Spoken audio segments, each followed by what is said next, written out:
Hello Bhagat ji. सतसाहिब जी। ठीक हो भगत जी? हाँ जी बढ़िया। भगत जी मैंने आपकी वीडियो देखी जी। जी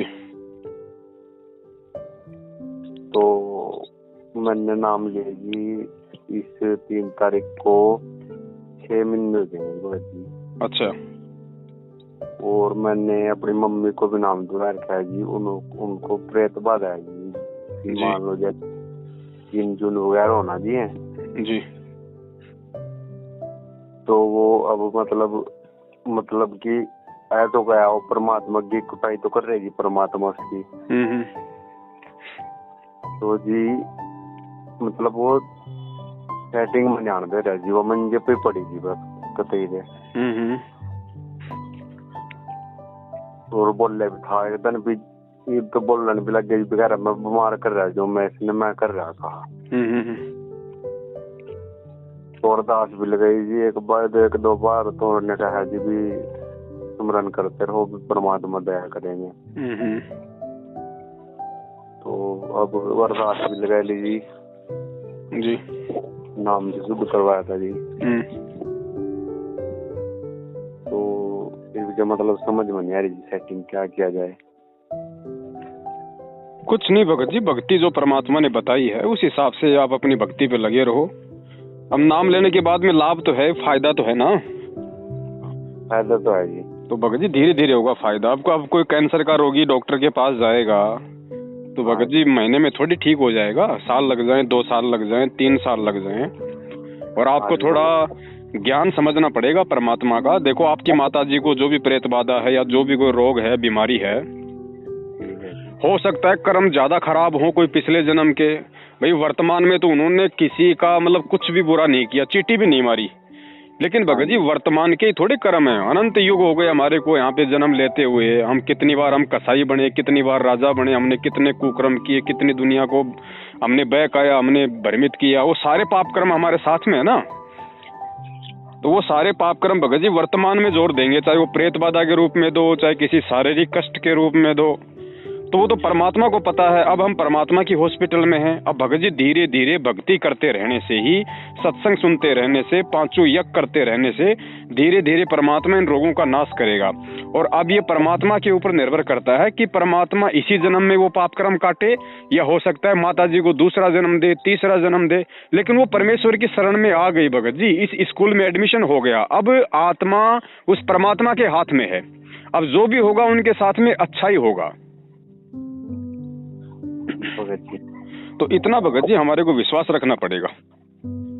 मैंने तो पूरा विश्वास है जी। देखो परमात्मा पे देखो भगत जी खुद हमारे गुरु जी के जो माता पिता जी है ना, हाँ जी, उनको सारनाम तक मिला हुआ था। ठीक है जी। लेकिन फिर भी भगत जी वो पार नहीं हो पाए, मोक्ष नहीं हुआ उनका जी। ठीक है, उनको भी दोबारा से जन्म लेना पड़ेगा। तो सोचो भगत जी आप और हम कहाँ है।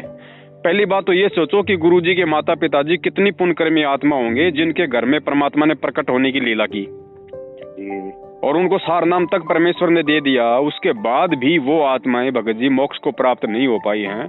तो सोचो हमें कितना विश्वास और कितनी भक्ति की आवश्यकता है जी।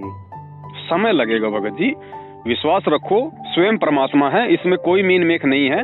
और हम परमात्मा की हॉस्पिटल में हैं। अब भगत जी ट्रीटमेंट वो अपने हिसाब से करेगा, हमसे पूछ के नहीं करेगा कि भाई हमारे को परमात्मा कब पार करेगा, कब नहीं करेगा, कब कौन सा सुख देगा, कौन सा हमारे ऊपर संकट आएगा, दुख आएगा, कैसे परमात्मा काटेगा। ये सारा काम भगत जी परमात्मा का है। भगत जी तो ज्ञान तो मैंने परमात्मा दे देते होगा जी। मुसलमान ने, पंडित ने, किसी ने नहीं अड़न देता जी। मैं अपने आज्ञा परमात्मा ने इतनी दया करके जी। जी जी जी। मुसलमानों में भी 10 में कर दो खड़े। अगर एक भी मुसलमान मतलब यूं नहीं कह सकता अब तक गलत करा बात ने जी। सही बात। इतना ज्ञान तो होगा जी। इस ज्ञान ने ना जी मेरी मतलब 1 साल पहले जी मेरे गीता ज्ञान समझ में आ गया था जी। जी। तो मैं गीता पढ़े कर था जी। तो मतलब कि जैसे ये मेरे गुरु भाई है जी गाँव से ही, तो उन्होंने बताया भी ऐसे ऐसे लिखा गीता में। पहले तो मैं रट्टा लगा देख रहा था जी बगैर नाम के, बस ऐसे ही कुछ ना कुछ करने पर लगे रहते भी। मान लो थोड़ा सुख मिल जाए किसी चीज वजह से, बस कुछ नहीं फायदा हो रहा था जी, मतलब जो पैसा था कमाने का सारा बीमारी में जा रहा था जी। जी। तो पता लगा जी इस तरह, तो मतलब दिमाग पर मैं लोड लगा जी इस चीज का ज्यादा। तो आज 6 महीने पहले बस मेरा खत्म ही था जी बिल्कुल। तो मैंने गुरु जी का नाम लिया जी, मैं डटा रहा। खैर 1.5-2 महीने तक मेरी कंडीशन वैसी रही, फिर मैंने परमात्मा पर विश्वास मतलब अड़क गया। ये जो परमात्मा के देते आज मैं बिल्कुल ठीक हूँ जी। मैंने अच्छा दे दिया जी, अजी बोलने लगूंगा अगला कोई अगले तो बोलने का मौका ही नहीं मिलता जी। वो तो देखो परमेश्वर का ज्ञान ही इतना दृढ़ है भगत जी, आत्मा को इतना परमात्मा दृढ़ बना देता है, क्योंकि ज्ञान ही तो भक्ति का आधार है। जब ज्ञान जीव को हो जाएगा तो उसे कोई डगमग नहीं कर पाएगा भक्ति से। हाँ जी। हाँ बस हम तो यूँ सोच रहे, बस मान लो तो वे भी हमारे में इसी मान लो जो से विरोध कर रहे जी। देखो सब परमात्मा के बच्चे हैं भगत जी, जब उनका ठीक का समय आ जाएगा परमात्मा से जुड़ने का तो वो भी आके चरणों में शीश नवा देंगे। और बस हम तो जो सभी पंडित हमने मिल जाएंगे उसके तो मुंह से छेद ज्ञान बढ़िया इतना ज्ञान दे दिया परमात्मा ने। जी जी जी। खोल लो, हमें मूर्ख बना दिया। चलो मखा नहीं ज्यादा कर सकते आप, मान लो मोक्ष का आधार तुम्हारा गीता जी है, चलो आप गरुड़ पुराण तो पढ़ा लो। आप तो कहीं बुझवा दिए, कहीं पितरों कपड़ा दरवाए दिए, कहीं कुछ करवा रहे आप जी। एक बड़ा आदमी तो कर लेगा जी इतना काम। चलो मान लो वो पाठ भी करवा लेगा। मान लो कोई दिहाड़ी करने वाला है जिसकी दिहाड़ी 400 रुपए है जी, रोज खाना रोज कमाना है जिसका, उसके पितर बिगड़ रहे, उसकी माँ बिगड़ रही हो, वहां से करवा लेगा जी पाठ। तुम तो पंडित होते हैं बात हाँ जी भैया, परमात्मा के जैसे पंडित आगे से बोलते नहीं है जी, बस पंडित तो नहीं भटका दी ज्यादा दुनिया तो है। ये ब्राह्मण किसे कहा मखा, ब्राह्मण ही नहीं पता किसने कहा लोग ही ब्राह्मण बने, फिर तो कारोपा लुखवा रखा ब्राह्मण, ये पता नहीं ब्राह्मण कहा किसने। सही बात।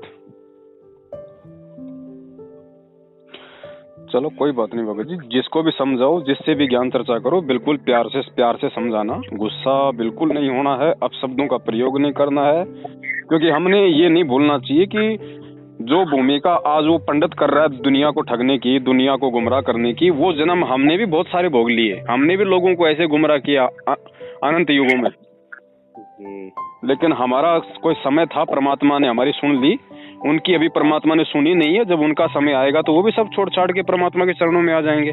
तो हमने किसी के प्रति कोई वैर भाव, ईर्ष्या भाव या ऐसा कोई शब्दों का यूज नहीं करना भगत जी, चाहे वो समझे या ना समझे। बोलना हमारा फर्ज है, ठीक है, समझाना हमारा कर्तव्य है। कोई नहीं समझता है तो हमने उसके प्रति वैर भाव वाली स्थिति नहीं रखनी है। ठीक है भगत जी। और वो तो मान लो परमात्मा अपनी आत्माओं ने, अच्छी आत्माओं ने, मान लो एक ऐसा आदमी है जी, वो दारू मांस मदिरा कुछ नहीं सेवन करता, ना बीड़ी ना सिगरेट जी, उसे भी हम समझाएंगे, लेकिन वो उसके पिछले बात तेरी चर्चा न सोए जैसे के वेग से भूख विदा हो जाए। सही बात। तो मान लो ये एक तो एजुकेटेड हो गया जी, वो कुछ नहीं कर रहा, ये मान लो ऐसा है नरक में पड़ा, वो सभ्य है बिल्कुल, वो भी तो शरण में रहा जी परमात्मा की, वो पिछला पुण्य नहीं होगा जी। सही बात है भगत जी। वो तो पिछला पुण्य कर्म है ना, वो जो शराबी उठ का आया यहाँ शरण में खड़े है जान का, और ये एजुकेटेड भी मान लो सारा देख सुन का भी मतलब भी सच्चे ने जान का भी सच नहीं मान रहे। देखो भगत जी, परमात्मा ने जो बताया ना, परमात्मा ने ये बताया कि ये जो भक्ति है परमेश्वर की, ये जरूरी नहीं है कि कोई बहुत ज्यादा पढ़ लिया लिख लिया, किसी ने PhD कर ली, कोई IAS ऑफिसर है तो उसके जल्दी समझ में आ जाएगा। ये परमात्मा का ज्ञान सांसारिक पढ़ाई के स्तर से समझ में नहीं आता, ये हमारे पिछले जन्म के संस्कारों से समझ में आता है। अब देखिए ऐसे ऐसे परमात्मा के बच्चे हैं जो गाँव में भेड़ बकरियां चराते हैं, जिन्होंने कभी पुस्तक उठा के नहीं देखी जिंदगी में, वो तो भक्ति कर रहे हैं। और जो अपने आप को बड़े बड़े अधिकारी समझ रहे हैं, जिन्होंने सारी पढ़ाई पढ़ ली, सारी डिग्रियां ले ली, वो आज गुरु जी के नाम से मतलब नफरत तक करते हैं। तो यहाँ की पढ़ाई के हिसाब से ये भक्ति समझ में नहीं आती भगत जी। और दूसरी बात, जो भी व्यक्ति जितने ज्यादा ऐब करता है, चाहे शराबी है, शराब पीता है, कोई मांसाहारी मांस खाता है ना जी, गुरु जी ने बताया कि वो विशेष पुण्यकर्मी आत्माएं हैं। तुम ये ना समझो कि अगर कोई शराब पी के ड्रामा कर रहा है, रात दिन शराब में धुत रहता है, तो वो मतलब अच्छी आत्मा नहीं होगी। गुरु जी ने बताया उसके पास में भक्ति धन है बहुत ज्यादा, क्योंकि काल केवल उसी आत्मा को ज्यादा विकारों में डालता है जिस आत्मा के पास में ज्यादा भक्ति धन होता है। जैसे गुरुजी ने बताया कि अब जैसे कोई चोर है, चोर अगर चोरी करेगा तो किसी चाय की दुकान वाले के घर में करेगा या किसी धनी आदमी के घर में करेगा। तो उसी प्रकार ये जो काल है ये केवल उन्हीं आत्माओं को ज्यादा विकारों में धांसता है जिनके अच्छे भक्ति संस्कार होते हैं, जिनके पुण्य कर्म ज्यादा होते हैं, ताकि ये आत्माएं उस संत की शरण में ना आ जाएं, उस संत के संपर्क में ना आ जाएं। तो हमने नफरत तो किसी से करनी ही नहीं भगत जी, क्योंकि हम देखो हमारे में से बहुत सारे भगत भाई तो ऐसे हैं जो इसी जन्म में 1 नंबर के शराबी थे, मांसाहारी थे, जुआरी थे। हाँ जी। हैं, और इस जन्म में नहीं होंगे तो भगत जी ये तो है ही नहीं कि हमने कभी ऐसे जन्म नहीं भोगे होंगे। हाँ, सारे भोगे हुए जन्म भोगे हुए ना। तो भगत जी हमने उस स्थिति को ध्यान में रख के और केवल ज्ञान चर्चा जो करने का गुरुजी ने जो अधिकार दिया है उसके तहत हम केवल संदेशा दें। अगर कोई उसको स्वीकार करता है तो ठीक है, नहीं करता तो उसके पीछे नहीं लगना, फिर जबरदस्ती नहीं करना उसके साथ, वरना हम दोषी हो जाएंगे उल्टे परमात्मा जी। अगर सामने वाले ने थप्पड़ मार दिया, 2 गालियां आपको बकी, 2 गालियां फिर गुरुजी को बकेगा, तो वो फिर हमारे कारण बक रहा है क्योंकि हम उसके पीछे जबरदस्ती लग रहे हैं जी। और भगत जी मान लो ये जो गुरु की सुनेगा ना तो पशुओं को फोकट गया ना, तो उसका इसका मतलब इसका क्या करे जाएगा जी। ये हमारे सामने कोई मान लो हमारे गुरु जी की निंदा कर रहा तो उसका क्या तोड़ है जी। वो तो मरते मेरा तो खून बाड़ा खा जाए जिस टाइम गुरु जी के बारे में खाना कोई अगर हम सिर फोड़ दो उसका। आपकी बात भगत जी सही है। जो व्यक्ति गुरु भगत होता है ना और जो गुरु जी को अपना पिताजी के रूप में स्वीकार कर लेता है, फिर वो अपने गुरु की, अपने पिताजी की किसी से भी निंदा, चुगली, अपशब्द स्वीकार नहीं कर सकता। उसके दिल में आग लगेगी। क्यों लगेगी? क्योंकि वो सूरवीर है। परमात्मा ने बताया ना कि लख भर सूरा जूझ ही, लख भर सावंत दे, लख भर यति जहान में तब सतगुरु शरणाले। यानी अनंत युगों तक हमने जो सूरवीर के जन्म भोगे हैं ना, वही आत्माएं गुरु जी की शरण में आती हैं, संत की शरण में आती हैं। तो वो गुण तो हमारे अंदर है ही। अब हमारे पिताजी के प्रति कोई कुछ कहेगा कि भाई तुम्हारा गुरुजी ऐसा, तुम्हारा गुरुजी ये करता, वो तुम्हारा गुरुजी वो करता, तो अंदर से भगत जी हमारे अंदर आग लगती है। हाँ जी। लेकिन परमात्मा ने जो ज्ञान दिया है ना, उस आधार से हमारे को थोड़ा सा धैर्य रखना पड़ेगा।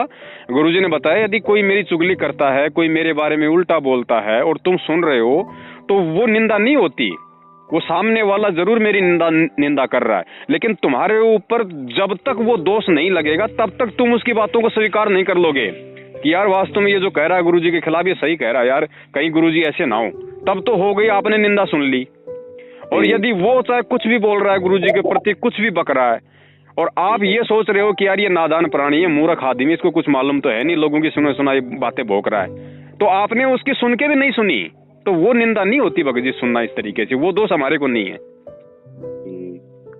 अब ऐसे तो हम किसी बस में जा रहे हैं, हम किसी ट्रेन में जा रहे हैं और वहां 2 आदमी मान लो अगर गुरुजी की बात चल गई, गुरुजी को गालियां निकाल रहे हैं, तो हम कहाँ जाएंगे? हम उठ के वो हमारे को सुननी पड़ेगी ना, वो हमारी मजबूरी है। हम चलते ट्रेन में थोड़ी कोई नीचे उतर जाएंगे और ना हम उससे कोई झगड़ा कर सकते। तो गुरुजी ने बताया कि उसको बालक समझे, उसको मूर्ख समझे कि नादान प्राणी है, दुनिया की देखा देखी बोल रहा है, हमारे गुरुदेव ऐसा नहीं है जैसा ये बोल रहा है। तो हमने उसकी निंदा जो वो कर रहा है ना, हमने वो निंदा नहीं सुनी भगत जी। ठीक है जी भगत जी। ये बताया गुरुजी ने निंदा के विषय में। हाँ, तो मेरी कल मुसलमानों के साथ हो रही थी चर्चा, एंड ठीक ठाक थे, पढ़े लिखे थे जी, मतलब उसके हिसाब से, मतलब अपनी कुरान के हिसाब से। तो मैंने ये अपनी मोबाइल टून जो है जी लगाई है, मतलब जैसे मेरे पास फोन आता है वो है जी, मतलब खुदा ईसा के नाम एक ही शक्ति के हैं। वो कैसा है? अब अच्छे देखे सतवर्षी संत रामपाल महाराज के मंगल प्रवचन। वो मुसलमान का बोल रहा यह कैसी टून लगा रही, मगर इसे सुन पर लौट का। मैंने फोन मंगाया, वही लाला बैठा था, लाला सुनाई, तो चल गई जी ज्ञान चर्चा। वो पंडित जी ज्ञान चर्चा दिखा मरते अपने किसी मुसलमान के साथ। माँ पढ़तो को तो मैं रैप्ट मारू मुँह पा। पंडित पुंडित नहीं हम मानते ना, मैं जब करा पत्थर पूजा। मैं सोच रहे थे पत्थर पूजा कराए भी। माँ पत्थर पुत्थर कुछ नहीं पूजते हम। तो वो इकरी चलती रही जी। महा भाई साईं अब्दुल्ला साईं वो है जी हमारे यहाँ से हरियाणा में। तो मन के पास भी गया जी, माँ जी भी थी। मैं कहता जी मेरा माइंड अटैक कर गया था ना जी, मतलब गीता ज्ञानी हो।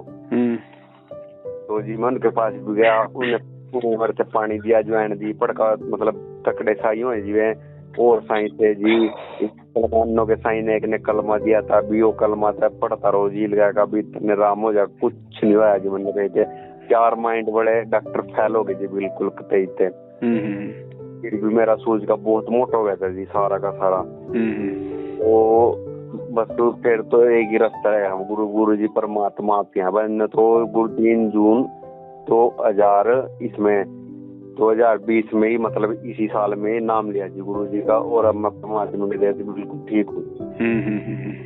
तो मैंने उनसे पूछा जी, चलो उसने ज्ञान चरित्र सुना, आप यूँ बताओ यो कचड़े खाना जो खाना कहाँ लिख रखा यू कह रहा कर था अदीस में अदीस का अपनी आसमानी किताब बता, इंजिल है औरत है और वो ये कुरान शरीफ है। अदीस इनकी ऊपर लिखी किताब नहीं है जी। अदीस किताब तो यही क्या है जी, अदीस आसमानी किताब नहीं है जी। मोहम्मद साहब ने कभी भी मास छुए तक नहीं, 64 लाख शिष्य हुए उनके उस टाइम में। अभी मूर्ति पूजा चले कराती, मूर्ति पूजा का खंडन करा था मोहम्मद साहब की जीवनी देखियो, अंत समय कैसा बेकार गुजरा ना मोहम्मद साहब का। वो तलफ का मरे जी मोहम्मद साहब। मैंने पूछा, वो उसने सुना दी नमाज सुनाइए, इस नमाज की हिंदी बनाकर सुना। हमारा भगत बताइए वो मुसलमान जिसने नाम लिया जिसका चश्मे वाला, वो बताया ना भी हम तो ऑर्डर दे रहे परमात्मा थे नमाज में। तो मैंने कहा चल ठीक है, उसने मतलब पढ़ा लिखा था जी। मैं अच्छा ही बता मोहम्मद साहब के बाप का नाम क्या था? फिर कह रहा तो हमारे मौलवियों ने पता। फिर मैंने कहा अब्दुल्ला के घर से जहाँ में नूर उतरने वाला है, और दाई हलीमा गोद में तेरी चांद उतरने वाला है। तो एक दाढ़ी बड़ा और खड़ा था, कहा इसकी बात मजदम है। अब्दुल्ला था जिनके बाप का नाम, और दाई उस टाइम अलीमा नाम था उसका। तो यूं कह रहा कि जन्नत में जागा, मैं न जाना चाहूंगा जन्नत में, न जाना चाहूंगा दो जग में, न जाना चाहूंगा स्वर्ग में, और न जाना चाहूंगा नरक में। हम लोग के चक्कर से बाहर निकलना। आप कहाँ जाएंगे? मखा हम तो जन्नत में जाएंगे। एक पंडित टकरा गया, वो श्लोक सुना रहा मरते एक मखा इसका अंतर बताओ। हम 10 सती निर्देश से ब्रह्म ने त्रिविदे समर्थे। वो और लग गया, मखा ये बताओ जी गीता पढ़ी आपने? कहा देवी भागवत पढ़ लो, फलाना पढ़ लो। वहाँ गीता माई का गीता तो मेरी थोड़ी थोड़ी पढ़ी है, मामो कर रही मारा गीता, और पढ़ी है गीता दाना भी। पितरों ने उपजवा रहे थे, हम कहीं कुछ करवा रहे, टांग पटांग कर दूर बैठे। वहाँ जी पंडित जी मरने के बाद कहाँ जाएंगे? कहा बैकुंठ। वहाँ तेरे वास्ते पड़ा बैकुंठ खाली बैकुंठ तेरे वास्ते पड़ा बैकुंठ खाली था। तो हम तो भूत बने फिरांगे। क्या कर रख दिया ये वेदों के ज्ञाता तो हम ही कहे ब्राह्मण वो जो गुरु जी कहाँ ब्रह्म पछाने, इन्हें उस ब्रह्म कहीं नहीं पता आज तक। सही कृष्ण का ही पता बस इन्हें। कहा एक कह रहा पंडित या जो बीता भी कहा परमात्मा सिर पर ठहर गया पूरा फेसबुक पर पोस्ट पता न होना गुरु जी की। परमात्मा तो सिर पर और पैरों में वहाँ परमात्मा तो सिर पर हो जी वहाँ पैरों में थोड़ी हमारे परमात्मा। इसे गौर से पढ़े कर उन्हें इनका जोड़ का देख कर उस वाणी को क्या बना। कहा अपना तो एक महाकाल, अरे वो बद्रीनाथ महाकाल का भी काल है वो जिसकी पोस्ट पर है मैं। महाकाल का काल भी उसका क्या काल है जो भगत हो महाकाल का बता। इन्हें महाकाली का नहीं पता इन्हें, और क्या पता होगा इन्हें भी नहीं पता काल भी भगवान है। चलो भगत जी कोई बात नहीं, परमात्मा दया करें, जिससे भी ज्ञान चर्चा करो बड़े प्यार से विनम्रता से, ठीक है। और फिर हमें भी गर्म होना पड़ जा ना भगत जी, हमें नहीं होना गर्म। अगर हम गर्म होंगे तो फिर परमात्मा हमसे दूर हो जाएंगे उसी क्षण। उसी क्षण हमारे से परमात्मा दूर होंगे, फिर हम जाने और फिर वो जाने। ठीक है भगत जी, चलो अब आपके साथ बात करके अच्छा लगा भगत जी। पर अब चलो अब हम आराम से चर्चा करेंगे। तो मतलब भगत जी हमारे भाव अच्छे हैं, हमारे भाव, हमारी सोच अच्छी है कि वो भी परमात्मा को जानने, पहचाने, उनके शरण में आए, जीवन सफल बनाए। लेकिन हमें ये भी नहीं भूलना चाहिए भगत जी, क्योंकि जब तक उस आत्मा का वो संस्कार नहीं आएगा तब तक हम लाख कोशिश कर लें, वो परमात्मा से नहीं जुड़ सकता। संदेशा हम दें, ये हमारा फर्ज है, लेकिन जबरदस्ती ना करें भगत जी। परमात्मा ने क्या बताया कि भाई किसी से भी ज्ञान चर्चा करो, उससे तुम थोड़ा थोड़ा उससे बात करो, और जब तुम्हें लगे कि वो तुम्हारी बातों में जो है मतलब वो इंटरेस्ट नहीं ले रहा, तो तुरंत वहां से दूर हट जाओ। फिर कभी मिलो, जब भी तुम्हारा मौका लग जाए फिर थोड़ी सी चर्चा कर दो। फिर लगे कि हाँ अब ये मेरी बातों में ज्यादा इंटरेस्ट नहीं ले रहा, फिर चुपचाप हो जाओ। तो गुरुजी कहते हैं कि तुमने उसको इंजेक्शन लगा दिया, अब वो विचार करेगा उन बातों पे। हाँ बस कल उनका इंजेक्शन लगाया थे मैंने मुसलमान। हाँ, अब वो आदमी विचार करेगा कि वास्तव में यार हिंदू होकर हमारे धर्म को हमारे से भी ज्यादा जानता है, तो वो विचार करेगा, गुरुजी के सत्संग सुनने का प्रयास करेगा, है कि नहीं। बस हमने केवल भगत जी इतना ही करना है, ज्यादा नहीं। मैं अपने मोहल्ले में पड़ोस में यहाँ सब ने अच्छा लगू था जी। मैंने कहा था भी बस जो बंदा ठीक है, और मेरे चाचा ताऊ के मामा भी हमारा ही है जी, सारे हैं। तो मतलब सारे मन ने ही वो करा था जी केयर मेरी। तो ठीक है, ये मन ने गुरु जी का नाम ले लिया, ये मरते सारे फूके फूके फिरा। कोई बात नहीं भगत जी, वो देखो क्या है ना, अभी उनको इतना ज्ञान है नहीं, जानकारी है नहीं जी। मैं उन्हें इस टाइम अच्छा लगता तो ना, इतना भी तो कोशिश करनी चाहिए ना भी। वो आदमी और भी मान लो कुछ न कुछ तो बात होगी, और इनके सामने मैं मरा मंजे पत्ते खड़ा है जी, गुरु जी का नाम लेगा। इतना भी नहीं दिमाग है जी, बताओ इनमें। भगत जी दिमाग है, सबके अंदर है दिमाग, लेकिन वही बात है ना, जब तक वो समय नहीं आएगा भगत जी तब तक वो आदमी विचार भी नहीं करेगा। हाँ बस वही। और जब समय आ जाएगा, अब जब समय आ जाएगा तो भगत जी उसको आपसे भी पूछने की जरूरत नहीं पड़ेगी। हाँ जी, है ना। तो हमें उस चीज को भूलना नहीं चाहिए। एक बात बताइए, हमारे गुरुदेव सन 1994 से नाम दीक्षा दे रहे हैं जी। गुरु जी के परिवार वाले, माता पिता, भाई बंधु, रिश्तेदार भगत जी 2008 के बाद क्यों आए जी? 16 साल तक कहाँ थे वो लोग? क्या गुरु जी ने समझा ही नहीं? 16 साल में उनको खूब समझाया ना। हाँ, जब भगवान के समझाने से खुद उनके परिवार वाले नहीं समझे, तो भगत जी हमें इन चीजों पे विचार करना चाहिए कि जब तक जीव का समय नहीं आएगा, संस्कार परमात्मा से जुड़ने का नहीं आएगा, वो ठीक का समय नहीं आएगा, तब तक वो नहीं जुड़ सकता। हम जबरदस्ती ना करें, हम केवल संदेशा दें बस। जी एक से नाम जो आया था जी, चलो देने वाले तो परमात्मा है जी, राधा स्वामी का था जी, वो यहीं का। लड़की ने कुछ बात थी जी, बस उसको पूरे मन से नहीं लगा जी वो उसमें। तो जब फोन करा जी, फोन कर दूं मैं उसके पास, तब वापस जा लिया, गुरु जी का नाम भी लेकर छोड़ का हरट करा, वापस तो जा लिया। पर इसने गलत ना कहे, देखा दीवी संत है जिसने संत कहा। कोई बात नहीं भगत जी, नाम लेने से भी कोई भगत नहीं बन जाता है। अब एक स्कूल में बताओ 1000 बच्चे हैं, कोई मेरिट में आता है, कोई फर्स्ट आता है, कोई सेकंड आता है, कोई थर्ड आता है, कोई सप्लीमेंट्री आता है, कोई कप्लीमेंट्री आता है, कोई बीच में छोड़ के भग जाता है। ये सबके अपने संस्कार होते हैं भगत जी। नाम ले लिया, पता नहीं कौन आदमी ज्ञान समझ के ले रहा है, कौन आदमी अपने रोग निवारण के लिए ले रहा है, कौन अपना भूत निकलवाने के लिए ले रहा है, कौन आदमी है जो गुरु जी से अचानक ही जुड़ गया, उसको किसी ने नहीं बताया और वो बहुत अच्छा भगत बन जाता है। तो ये सबके अपने अपने संस्कार है भगत जी। देखो, जो व्यक्ति जहाँ तक कि इस भक्ति मार्ग में टिकट लेके है ना, वो केवल वहीं तक की यात्रा करेगा। जैसे गुरुजी ने बताया कि हम ट्रेन में जाते हैं जी भगत जी, अब ट्रेन में जिस आदमी के पास में जहाँ तक की टिकट होगी वहीं तक तो यात्रा करेगा। हाँ वहीं तक। जिसकी टिकट खत्म हो जाएगी वहीं वो आदमी नीचे उतरता जाएगा। तो गुरुजी का शिष्य बन गया, इसका मतलब ये नहीं कि वो आजीवन भक्ति करेगा। पता नहीं वो आज जैसे हमें गुरुजी अनंत युगों से अपने शरण में लेते आए, अगर हम इतने अच्छे भगत होते तो हम पहले पार हो जाते ना। लेकिन हमने भक्ति की नहीं कभी डट के। हमने कभी 2 साल भक्ति की, कभी हमने 4 साल भक्ति की, कभी हमने 10 साल भक्ति की। तो वो स्थिति वर्तमान में उन आत्माओं की है जो आप और हमारी पहले रह चुकी है। क्या पता वो आत्मा आज पहली बार गुरुजी के शरण में आई हो, उसके ऊपर भक्ति का रंग चढ़ाओ, परमात्मा ने भक्ति का बीज उसके अंतःकरण में डाला हो। अब क्या पता उसको पार करने में परमात्मा को लाखों वर्ष लग जाएं। तो हमें इन चीजों को नहीं भूलना चाहिए कि भाई आज अगर हमने किसी को नाम दिला दिया है, किसी ने नाम ले लिया, तो ये नहीं समझना चाहिए कि इसी जन्म में उसका बेड़ा पार हो जाएगा, उसका मोक्ष हो जाएगा। नहीं, पता नहीं वो कितने अभी तो मतलब जबोले खाएगा। चलो यार जी, इस बस हमसे तो इतना हो गया जी, हम परमात्मा की शरण मान का बस उससे बचे जी। बस कोशिश करो इस मार्ग में आने के बाद में सबसे पहले भगत जी अपने आत्म कल्याण की आदमी को सोचनी चाहिए कि मेरी कोई मर्यादाओं में त्रुटि ना हो जाए, परमात्मा मेरे से रुष्ट ना हो जाए। हम अपने आत्म कल्याण के, हम दूसरों के आत्म कल्याण के चक्कर में अपना कर्म धर्म ना भूल जाएं। हाँ ये तो है जी बात। बस मेरा तो पूरा विश्वास है जी परमात्मा का, मैं तो उन्हीं का जिंदा कर रहा हूँ जी। बिल्कुल अच्छी बात है। और परमात्मा से यही प्रार्थना करते रहो कि परमात्मा शरण में रखना, मालिक भक्ति भाव दिए रखना बस।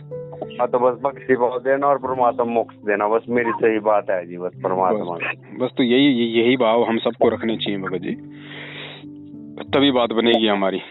चलो भगत जी ठीक है, और भी फोन आ रहे हैं भाइयों के, है ना? ठीक है जी। हाँ सत साहिब, जय हो बंदी छोड़ के।